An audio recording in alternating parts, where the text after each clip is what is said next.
На 16 юни се навършиха 100 години от рождението на големият български актьор Георги Парцалев. Чест на годишнината на любимия цар на комедията, неговият приятел и най-добър имитатор Звезделин Минков изпълни ролята на своя кумир в моноспектакъла "Ваш Георги Парцалев". И така сега двама от виновниците са тук при нас в студиото, за да ни разкажат повече за предизвикателството, за имитацията на Георги Парцалев. Звезделин Минков, здравейте, и режисьора Левон Манукян. Много ни е приятно. Благодарим, че сте при нас. Предизвикателство ли беше това? Защото когато говорим за Георги Парцалев, винаги има едно уважение и малко, както кажем, имитация, но вие го правите до толкова хубаво и с такова голямо уважение към него. Да, веднага ще ви кажа, че аз тази дума я намразих още като ученик. И баща ми и майка ми, царство им небесно, бяха учители и ми казаха: Звезди, запомни от нас двамата, ти си страхотен импровизатор. И от тогава аз се запомних тази дума и много я обичам. Да, не се дразне като кажа, че съм имитатор, защото аз наистина имитирам гласове на доста популярни наши личности. Това. Ще проверите. Но наистина думата импровизатор е още по-достойна за мен, защото аз вкарвам неща от самия себе си. Примерно, ако Левон ми е казал нещо и аз казвам, нали, Левон ми каза, и вкарвам някоя дума и от мен, нали, допълнение към неговата. Колаборация става, и тогава става импровизация, а не имитация. Трудно ли се работи с импровизатор, господин Манукян? Ами да, трябва да внимава човек много, защото тук вижте ме вкара после в някой свой скет. Ще го използва срещу вас. Аз за това се притеснявам и внимавам какво точно му казвам, но и аз не обичам думата предизвикателство, но наистина се беше трудно да се направи този спектакъл, предвид, че говорим за големия Георги Парцалев и работим с не просто най-добрия имитатор, човека, с който 10 години Парцалев е ходил последните 10 години по участие.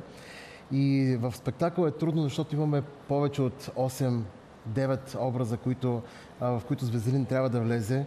И самото решение, сценичното, да можеш да създадеш това настроение на публиката и да можеш те да усетят кой и какви взаимоотношения имат, си е трудна работа, но Звезделин го прави прекрасно. Благодаря и за сценария на Юлия Манукян, въобще за целия екип, екипа на Театро Арт и Александър Пеновски като продуцент. Изобщо един здрав екип и се радвам, че успяхме да реализираме този спектакъл. Господин Минков, разкажете ни малко повече за приятелството ви с Георги Парцалев. Какво не знаем за него, отвъд това, което вие познавате като негов най-близък приятел? Най-вероятно много малко хора в България знаят, че той, освен че разсмиваше хората, беше изключително чувствителен и плачеше. Представете ли си? Това, да, на много хора съм го казвал. Най-големия комик да плаче. Най-големия комик, но аз съм го виждал, когато сме били само двамата. Точно така. Например, в синото барче на Новотел Европа имаше тогава срещу Централна ЖП гара и сме само двамата и той ми казва: Звездо, виж какво стихотворение ми е написал, няма да казвам името, един голям български поет. Той го вади и трепери и плаче, защото стихотворението е много лично. Много точно обяснява за всичките му негови проблеми, които е имал в сатиричния театър, защото той, миличкия, до края на живота си не пожела да стане член на партия.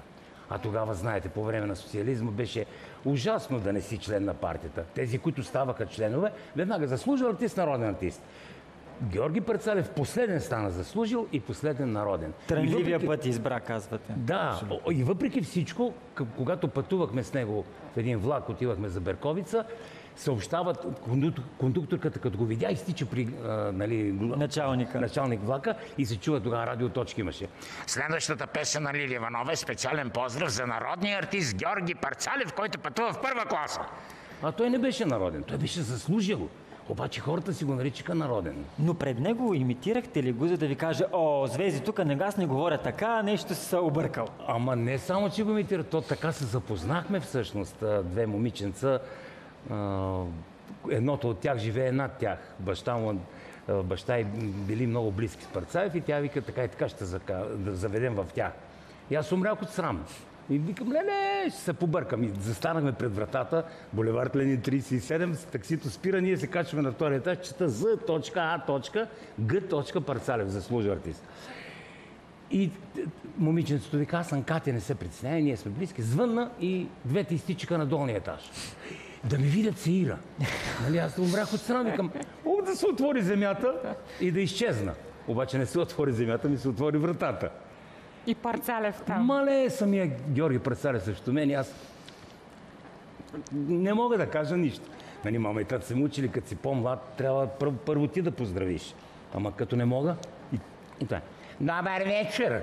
Какво става? Можеш ли да говориш? Чуваш ли ме?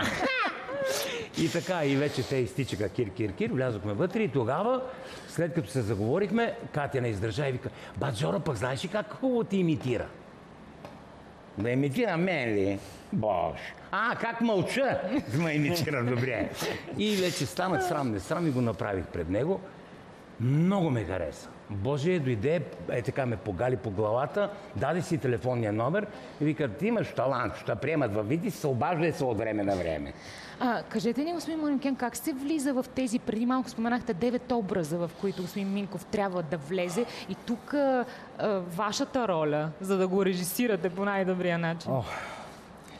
Първо той доста неща почва да разказва от спектакъл. Ще трябва да искаме билети за това нещо. Да. Предавам, че трябва да стане платено. Може да го Ние само загаднахме, събудихме любопитството, нали?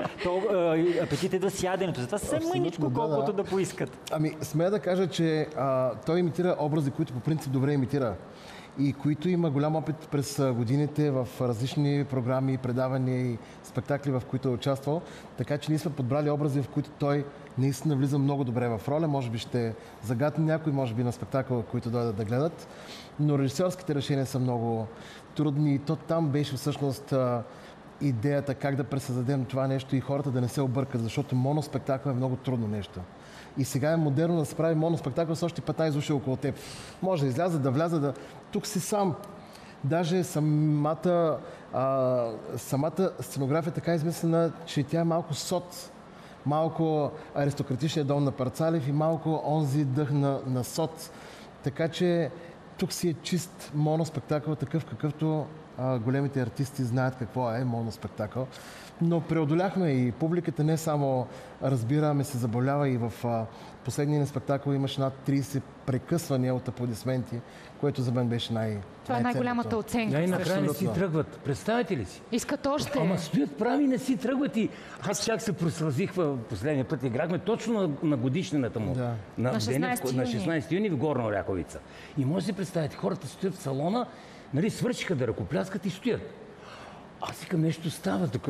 Е такива, че дойдоха непознати, че ме прегръщат, че искат да се снимаме, че искат автограф. Това е магията на изкуството, която не се заменя с нищо друго. За мен е най-ценното това, че имаше много млади хора и в предишни спектакли, които сме правили, в смисъл и в София, и в Горна Оряховица, където те не познаваха Парцалев като актьор, защото са такова поколение, но излизайки казаха, ние ще гледаме негови филми. Това беше идеята. Хората да излязат с онази любов, която той раздавал толкова години наред и мисля, че това трябваше да постигнем с този спектакъл. На финал, господин Минков, да завършим така. Какъв финал, чакайте, ние нали сега започваме, да моето му. И всяко хубаво нещо има и своя край. Ако господин Парцалев можеше да каже нещо в днешно време, виждайки всичко какво се случва и на театралната сцена, и в живота. Най-вероятно бих казал, че е най-добре да замълча. Защото сълзите тръгват сами. Как да кажа, аз много обичах така да бъда естествен. А сега напоследък, като ги гледам, изобщо не ми харесват. Аз съм отгоре, нали, по-лесно се вижда. Даже ще помоля и Звездани набързо да каже какво друго вижда отгоре бившия ръководител на България, Тодор Живков. Ще ти кажа, моето уче. Значи, аз съм на 30 милиона километра, обаче като погледна надоле, направо лошо ми става.